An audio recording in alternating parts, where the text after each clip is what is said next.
Join me as I craft these stunning cherry veneer panels. Whether you need several panels to transform your kitchen like us, or need a panel to repair a vintage armoire, we will cover the process of making 30 veneer panels. This is the first in a series of videos on how we are going to create a classic arts and crafts look with a modern twist on traditional wainscoting. In this video, we're going to talk about veneering. I've got a project I'm working on in the house that includes wainscoting on 3 walls. We're going to make it out of cherry. We're going to have it about a little over 3 feet tall, and it's going to be solid stiles and rails with cherry panels that are about 12 inches wide. And so we're going to use veneer for the panels on 1/2-inch Baltic birch plywood. I got my veneer from a company out of North Carolina called Sowers. I called them up, told them what I was looking for. They fixed me right up, sent it over to me. I thought it was good price, good timing on shipping. Was very pleased. If you're needing veneer, highly recommend them. So I've got the veneer, and what I did is I cut all my panels 39 inches long and 12 inches wide. They're going to be somewhere around 37 by 11.5. So I got a little bit of extra to lay that out. I got all those cut up, and then we're going to put them in as a process to batch through this. What I'm using is cold press Titebond for veneer. I've used this a lot. I think it's very good. It works really well. I got my bench all set up with some craft paper and a shower curtain underneath that to protect the bench. I'm using some butcher paper down here to protect that, keep the glue. I'm also going to use this butcher paper in between each of the panels that I'm cutting. So I'm cutting up these pieces. I've got some marks on my bench so I know how long this needs to be.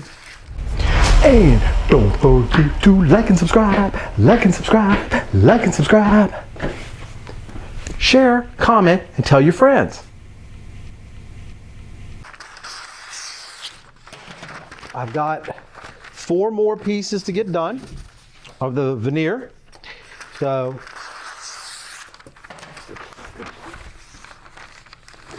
I need 4 pieces of this butcher paper.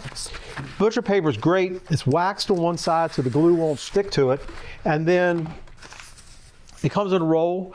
It's relatively cheap, so I like to use this for a lot of things, spray painting, drop cloth type things. And then for this, works really, really well. So first off, I've got a batch already still here in the veneer press. I'm using a veneer press or vacuum press. So turn off the vacuum press. It's got this seal on the end. Take this off.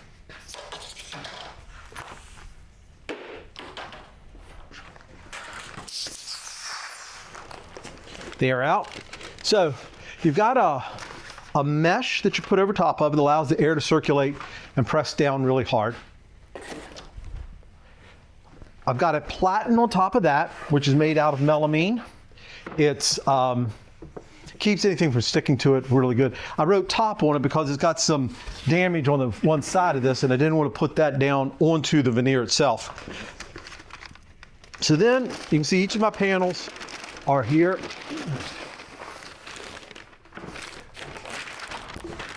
Glued down. Paper keeps it from sticking to the next one over. So we'll get these out of this veneer press and then put these to the side. They still have a little more drying to do. I leave them in the veneer press about 1.5 hours, and then I'll put them to the side, put a little bit of weight on top of them, and let them set until I'm ready to go to the next step on these. Let's take a moment to talk about veneer. The typical way you buy veneer is you buy the ripped pieces out of wood that are very thin cut, obviously, and a lot of times they'll be in a flitch which will have different pieces laying side by side, and so that way you can do the book match where they'll match exactly or pretty close to the exact same grain because it's coming right beside of it out of the wood. So that's the typical way you buy it. Sometimes they'll be in various widths based on the log, and sometimes they'll be really long or short. You buy them in packs. So that's the typical way of buying veneer. But what I needed was larger pieces. So I bought is a paper back veneer. It came in a 4x8 sheet. Obviously there's no logs 4 feet by 8 feet that are being cut out of. So you can see in the piece there are distinct glue lines where the panels are setting, and sometimes they are book match or at least matching across the board. But the paper bag gives it more stability, it's a little easier to work with, and also gives you that big sheet. That's how I was able to cut the sheets for matching the panels like I did. The disadvantage is that, you know, you can't really predict how those patterns are going to be. So sometimes it's a little too much repetition. So we'll use this board for example. You can see with this one, there's a repeat in the pattern across. Let me get that better in the camera. There's a repeat. You can see this little mark right here that comes clear across. So there are 3 distinct pieces. So that could be a little bit of a disadvantage for it, but all in all, this worked really, really well. And I think it's going to look great because I didn't want a lot of figure on these panels. They're kind of a rift sawn, so there's very straight lines. There's no cathedrals, which is what I wanted for the panel because I didn't want that to distract from the whole wainscoting as a whole. So let's get back to work. All right.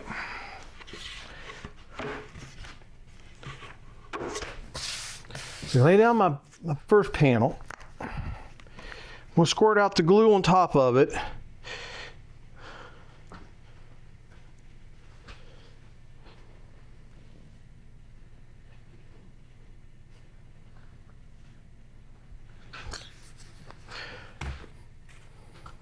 Now, after having done 23 of these already, I have a pretty good estimate of how much glue is going to take, but sometimes a little bit too much, sometimes a little too little. I spread it out. Then I use this spreader I made. It's basically a hotel card. I cut notches in it, so it's kind of like a notched trowel that you would use for putting tile on. And I just spread it around, get a nice even coat all the way around. Obviously the key thing is to make sure it's all the way to the edge and you got glue everywhere. That's where the notches kind of help make sure you have kind of an even coat everywhere.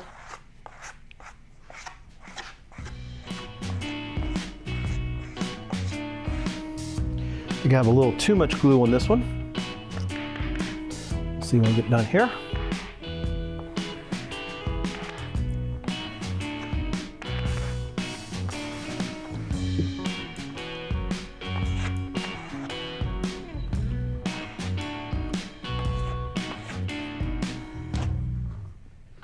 Then once I got the glue all spread out, I'll grab a piece of my veneer that I've pre-cut.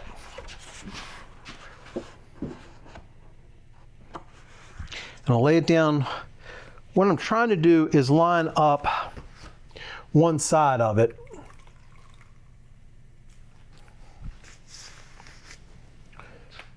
Let the other ones overhang a little bit. Typically, I like to make the veneer smaller than the panel, but in this particular case, for production process, it was easier for me to make the veneer was a little bit larger than the panel itself.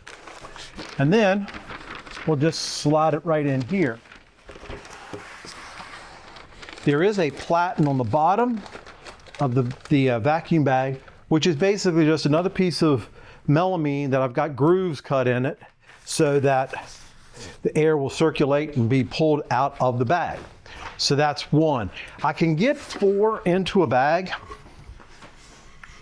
It's physically you could get more into it, but I found that when I tried to do too many, the glue was starting to set up before the vacuum bag was turned on. So I thought, or what I found was, for my process here, doing about 4 at a time worked out really well.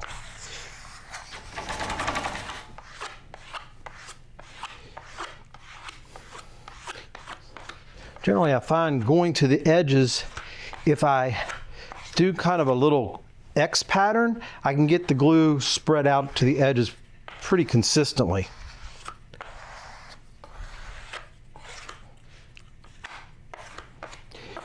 I know some people will use a roller to lay out the glue, or a paintbrush.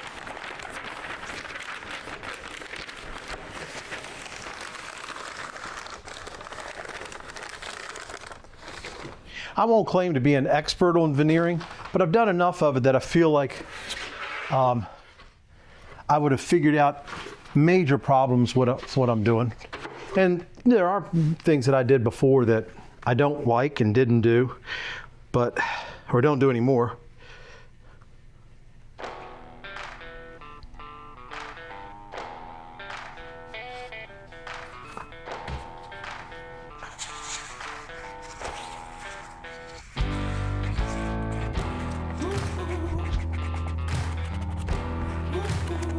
Yeah.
Okay, so there we have glue on.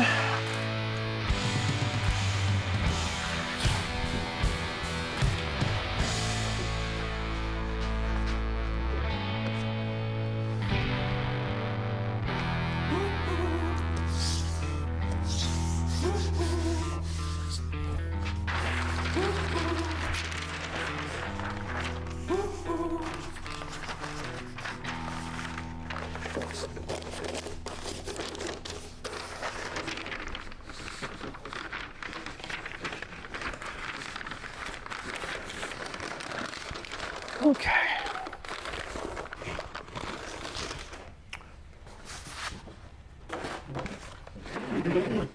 Now we'll put this platen back on top.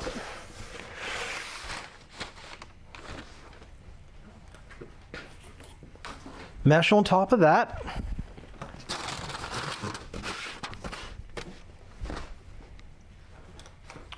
And then we'll close up the tube, or the bag, with this tube and a little,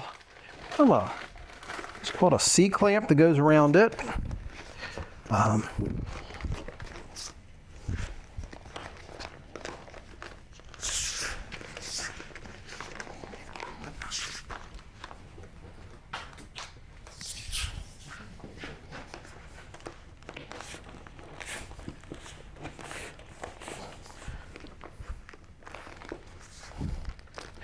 Now,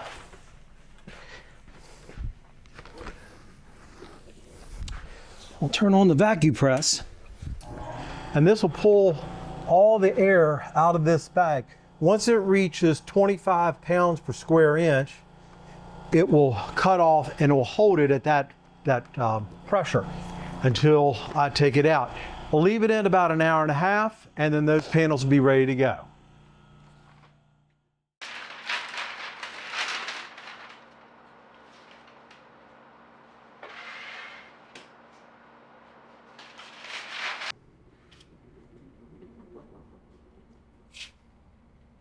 So here we have the panels all glued up. You can see the plywood's a little bit longer than the veneer, and the veneer is hanging over on one side. That we'll have to trim that up. And with a little sanding, cleaning it up, then they'll be trimmed to length, and these will be ready to go. I've got 30 of them here to be done, and they'll take a little while to get done.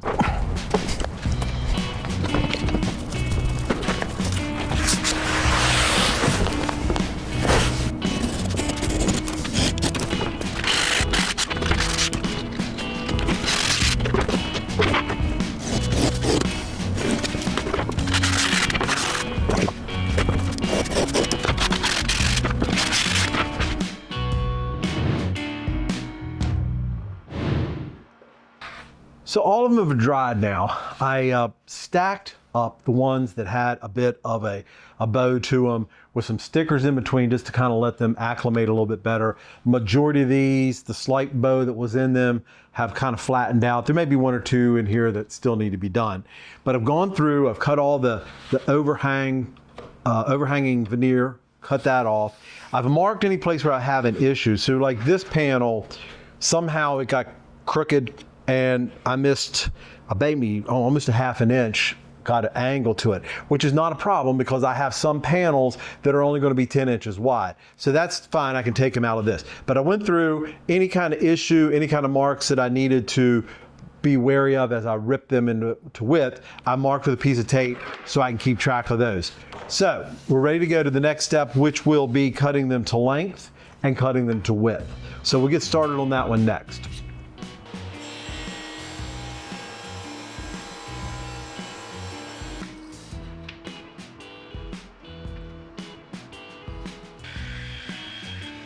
That about wraps it up for this video. We've got all the panels ready. I've got a couple more to trim to size, and then we'll start on the stiles and rails. And that'll be in the next video. We'll finish up the wainscoting construction, and then we'll get to the milling up of the molding for around the doors and the window, and then we'll get it installed. So those are some of our upcoming videos from this project. Thanks for stopping by.